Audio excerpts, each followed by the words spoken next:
আমি কয়েনটা যে কিনে নিলাম কোনো টাকা পয়সা চেয়েছি তোমার না, কাছে? না। কয়েনটা নিয়েই টাকা দিয়ে দিলাম তোমাকে। কোনো এক্সট্রা রেজিস্ট্রেশন চার্জ কি আর কিছু চেয়েছি? না, না। আমার এক বন্ধু এসেছে, অনেক দিনের চেনা জানা। আমার যখন আগে ঘড়ি মোবাইলের দোকান ছিল তখন প্রচুর কেনাকাটা করেছে, আমার দোকানে এসেছে। আজও একটা আমার ভিডিও দেখে একটি কয়েন নিয়ে এসেছে আমার কাছে। ওই কয়েনটাই দেখাবো আপনাকে। দেখাও দেখি কি কয়েন আছে। বাহ, দারুণ, কয়েনটা তো পেয়ে গেছো তুমি।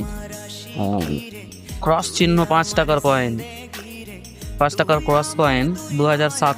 এই কয়েনটা আমি তোমাকে 2000 টাকা দিতে পারি। কন্ডিশন অনুযায়ী 3000 টাকা পর্যন্ত বিক্রি হয়। এটা আমি তোমাকে 2000 টাকা দিব তো? দেন।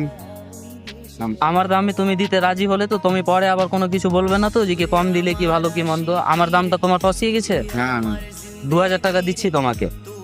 এই নাও, দেখো গণ তো ঠিক আছে কিনা। ঠিক আছে। 2000 টাকা। তোমার আর কোনো দাবি দাওয়া থাকলো না এই কয়েনে। আমি কয়েনটা নিয়ে নিলাম 2000 টাকা দিয়ে। তুমি খুশি তো? হ্যাঁ, হ্যাঁ। আমার ভিউয়ার্সদের জন্য কি বলবা তুমি? আসতে পারে দোকানে। আসতে পারে আমার হ্যাঁ, দোকান? হ্যাঁ। কোনো অসুবিধা নেই তো? না, আমি কয়েনটা যে কিনে নিলাম কোনো টাকা পয়সা চেয়েছি তোমার না, কাছে? না। কয়েনটা নিয়েই টাকা দিয়ে দিলাম তোমাকে। কোনো এক্সট্রা রেজিস্ট্রেশন চার্জ কি আর কিছু চেয়েছি? না, না। ঠিক আছে ভাই, তুমি আবারও আসবা আমার কাছে। এগুলো কয়েন পেলে আরো নিয়ে আসবা।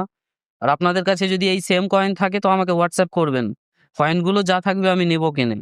কন্ডিশন অনুযায়ী দাম হয় 2000 থেকে 3000 টাকা।